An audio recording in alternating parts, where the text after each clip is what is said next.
Hi, I'm Courtney Mims, and this is Landon Watnick, and we're here with InsideTheGators.com to recap last week's Orange and Blue debut and take a look at the Gators in the 2017 season moving forward. Landon, what are your thoughts on last Friday night's game? Well, the offense has really made some strides this spring. Just overall encouraging spring. The defense obviously had to replace 8 starters from last year's team, but we saw some young, promising faces really emerge on the depth chart this year. And then just an overall aggressive schedule just from the coaching staff. Obviously, you got that Michigan game coming up September 2nd. So Gators really attacked the spring hard and should be an interesting offseason for sure. Great. And now let's take a closer recap of what happened in last Friday's events. Okay, so what really stood out to you in this spring game? Well, first you got to look at the quarterback battle. Obviously, Felipe Franks working with the ones during the first half of the contest, and then Kyle Trask having faced the first-team defense in the twos didn't have as easy of a go in the competition, but Franks finished 8 of 14 passing for 119 yards and a touchdown. As compared to last spring game, has shown a lot more command and confidence running the offense. Still has some issues with, red zone accuracy and being more accurate on some intermediate shorter routes, but overall really took a step in the right direction as compared to last spring. Looks more polished, and obviously after the game Jim McElwain said that he's ahead, just entering the rest of the offseason. So Franks has really gained an edge in that battle. I'm interested to kind of see how Kyle Trask bounces back. Played through that spring game with, as we know now, a torn meniscus, had surgery, is going to be out for about 4 weeks, but he'll return, just middle of the summer to working out with the team. And really how he attacks those workouts in the offseason is going to be important, especially with Luke Del Rio eventually returning from the mix and then all the Malik Zaire rumors. We'll see, I guess, how that plays out. But it's going to be interesting. I mean, there's a lot of faces in that quarterback battle. You can't forget Jake Allen as well. So there's going to be a lot of guys, but Felipe Franks right now is looking like that main guy. Yeah, he's really showed that he can be a leader all through spring practice. Would you say like that he commanded the offense in a way that showed his leadership on the field? He could really see the field. Yeah, without a doubt. I could definitely see teammates gravitating towards him because of his leadership, and he just carries himself with a certain swagger that teammates really take a liking to. So that definitely helps on that end for sure. Yeah, and moving forward, is there any other players that stood out in particular to you? Any other ones that you want to cover and talk about? Yeah, without a doubt, on offense, I was really impressed with how Antonio Callaway handled his spring. Really just his first spring, obviously, last year was suspended as he dealt with all of his issues and then was a summer enrollee from the 2015 class.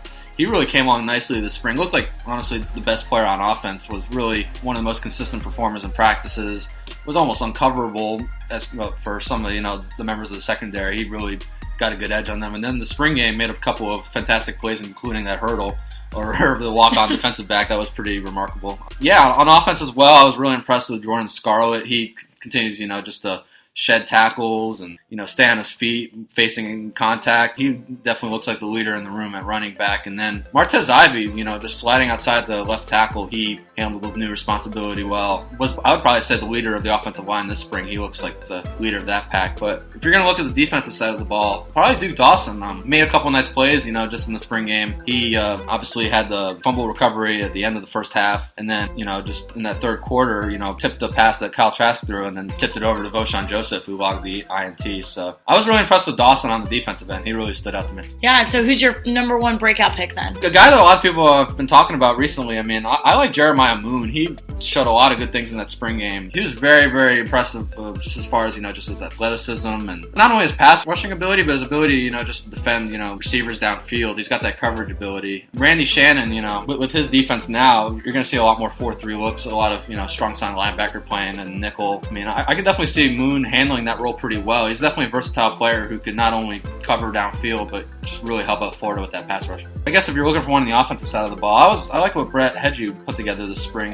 Jumped ahead of Tyler Jordan in the starting lineup, working with the ones at left guard, could also play center. I think he's going to be a key rotational piece this year. I think you're exactly right. So what are the biggest keys for the offense moving forward into the season? Florida's really got to just solve the quarterback position. And you could either turn to Del Rio or Franks or Trask, and none of those players have started a previous game at the college level. So it's going to be a learning curve if you go with one of those two. Right now looking like obviously Franks is the favorite, but quarterback play has got to be consistent. And not just that, but just offensive line play. Obviously bringing in Brad Davis from North Texas was a really smart move. And that group's made a step in the right direction this spring, but there's still a lot more room to grow. Spring game, they were just okay. They got some room to grow for sure. Kind of get more physical up front, get a better push, play more aggressive. You got to, I guess, establish more depth at that spot as well. I mean, you really got right now 5 or 6 guys who could contribute, but you want to get to that 7 or 8 mark, have a pretty good, rotation heading into the season. Yeah, that's totally true. It's going to be a young team, that's for sure, especially on offense. They've got a lot of growth to do through the season. I think one of the biggest questions fans have is, yeah, we have an established defense, but our offense has always been, until the Tebow days, very, very shaky, very, which way is it going to go? So it's going to be a really big thing for people to look for going into the season. And especially, so, going on the defensive side of things, what are some keys for them going into the season? It's going to be interesting to see how it kind of works on defense. Obviously, losing 8 starters from last year's group, either to the draft or graduation. Defensive end is a very, deep position right now, but I want to see just how the defensive tackle depth is established. Obviously, Kerry Clark and Taven Bryan did pretty well this spring, but I want to see how guys like Kyrie Campbell, the early enrollee, who had a pretty impressive spring game. I just want to see how he kind of blossoms moving forward. He could be a guy who contributes right away. And then guys like Luke Ankrum and Rashard Desir-Jones, who converted from offensive line to defensive line, just how they kind of, work into the rotation. And then obviously you're bringing in Slayton and Conleaf over the summer.